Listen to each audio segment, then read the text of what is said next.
And welcome, मैं आदित्य सांगवान। पिछले part में मैंने लोहारू एरोड्रोम बनने की जो स्टोरी आपको बताई थी, आज उससे आगे की कहानी।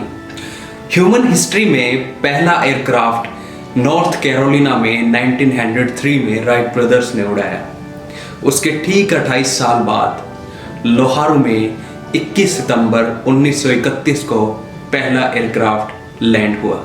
और जब पहली बार लोहारू में एयरक्राफ्ट उतरा तो उससे पहले आसपास के जितने भी गांव थे उनमें मुनादी करवाई गई, अनाउंसमेंट करवाई गई कि 21 सितंबर को लोहारू में एयरक्राफ्ट लैंड करने वाला है, कोई ऐसी इंस्ट्रूमेंट लैंड करने वाला है जो उड़ता है। उसको सुनकर आसपास के सभी गांव वाले और विलेजर्स और लोकल मैन वहां पर एरोड्रोम पर पहुंचे और उन्होंने 21 सितंबर 1931 को लोहारू में उतरा पहला एयरक्राफ्ट विटनेस किया। और जितने भी लोकल विलेजर्स थे उन्होंने इससे पहले एयरक्राफ्ट नहीं देखा था। उससे पहले उन्होंने सिर्फ बर्ड्स को आकाश में उड़ते हुए देखा था, इंसान को नहीं। तो उन्होंने उस एयरक्राफ्ट को चील गाड़ी कहना शुरू किया कि ये तो चील गाड़ी है। खसम बड़ी थी वहाँ तो गाल तो न्यू गाड़ो पहियो ने गाल तो टंगरी थी। हाँ। और आगे थे न्यू ऊंची थी। अच्छा। और आगे का पंखो थो वो मेम बियाड़ी छठ है, अंग्रेज बियाड़ा छठ है। पायलट था नवाब साहब उसने, वो देखने के लिए गए लोग सब। जो चारों तरफ उसके नवाब की पुलिस खड़ी थी। साल में एक दफ़ा यहाँ जलसा बना करता। और लोहारू में जो एयरक्राफ्ट उतरा था उसका नाम डी हैविलैंड मौत था। उस वक्त यूके के ये मोस्ट फेमस फ्लाइंग एयरक्राफ्ट हुआ करते थे और ग्रेट ब्रिटेन की जितनी कॉलोनीज होती थी उनमें भी उनको यूज किया जाता था। तो दिल्ली फ्लाइंग क्लब का ये एयरक्राफ्ट था और ये लोहारू में पहली बार उतरा था।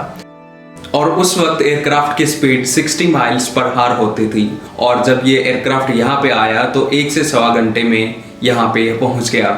और उसके बाद धीरे धीरे यहाँ पर एरोड्रोम ऑपरेशनल हुआ और एयरक्राफ्ट उतरने लगे। और इसी के साथ साथ लोहारू में फर्स्ट ऑफ जनवरी को हर साल एक जॉय राइड होता था।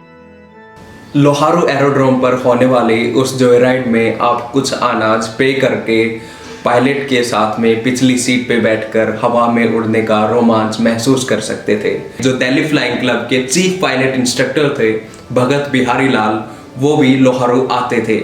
और उन्हीं के साथ में बीजू पटनायक जो उड़ीसा के चीफ मिनिस्टर हुए हैं, उससे पहले वो पायलट थे, वो भी लोहारू में आते और यहाँ पर एरोड्रोम पर फ्लाई करते थे।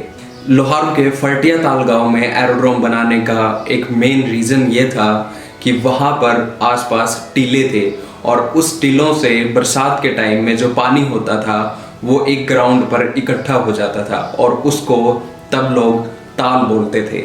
और उस जगह पर जहाँ पानी इकट्ठा होता था वहीं पर उस मिट्टी में लाइमस्टोन की क्वांटिटी भी काफ़ी है, वहाँ पर लाइमस्टोन की मात्रा भी है। तो इसीलिए पानी और लाइमस्टोन दोनों साथ मिलकर वो ज़मीन काफ़ी पक्की हो गई थी। तो इस वजह से लोहारू एरोड्रोम फर्टिया ताल की उस ग्राउंड पे बनाया गया जहाँ पर पहले पानी इकट्ठा होता था, ताकि कोई बड़ा एयरक्राफ्ट यहाँ पे लैंड करे या कोई भी एयरक्राफ्ट यहाँ पर लैंड करे तो एरोड्रोम का जो स्पेशल फील्ड है वो धसे ना। लोहारू एरोड्रोम का जो एयरफील्ड था वो उस वक्त ईंटों से बनाया गया था और उसके बीच में एक बड़ा सर्कल बनाया गया था। वहाँ पर उस वक्त एयरक्राफ्ट खड़े होते थे। तो इसी के साथ साथ में रॉयल ब्रिटिश एयरफोर्स के जितने भी एयरक्राफ्ट होते थे वो भी इमरजेंसी के टाइम में लोहारू एरोड्रोम पर उतरते थे। और ऐसा ही एक बड़ा एयरक्राफ्ट लोहारू एरोड्रोम पर उतरा था, पर वो टेक्निकल कुछ उसमें खराबी हुई, उसकी वजह से वो काफ़ी दिनों तक लोहारू एरोड्रोम पर खड़ा रहा था। और उसको देखने आसपास के लोग यहाँ लोहारू एरोड्रोम पर आते थे और देखते थे कि ये कोई ऐसा इंस्ट्रूमेंट है जो हवा में उड़ सकता है।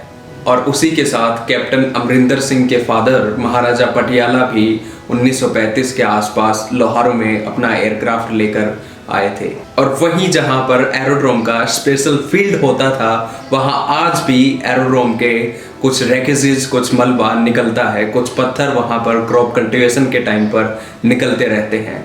वहीं जहां पर वो एरोड्रोम हुआ करता था आज वहां पर कपास की फसल लहलहा रही है और अलग अलग फसल वहाँ पे लहलहाती हैं। आज उसके बीच से एक कैनाल भी जाती है, एक नहर भी जाती है। चौधरी बंसीलाल जब 1975 में रक्षा मंत्री बने तब यहाँ पर फिर से हवाई अड्डा बनने की चर्चा चली थी, पर वो चर्चा सिर्फ एक चर्चा बनकर ही रह गई। मैं हूँ आदित्य सांगवान, आप देख रहे हैं द ईवर। ये थी लोहारो एरोड्रोम की कहानी। Thank you very much.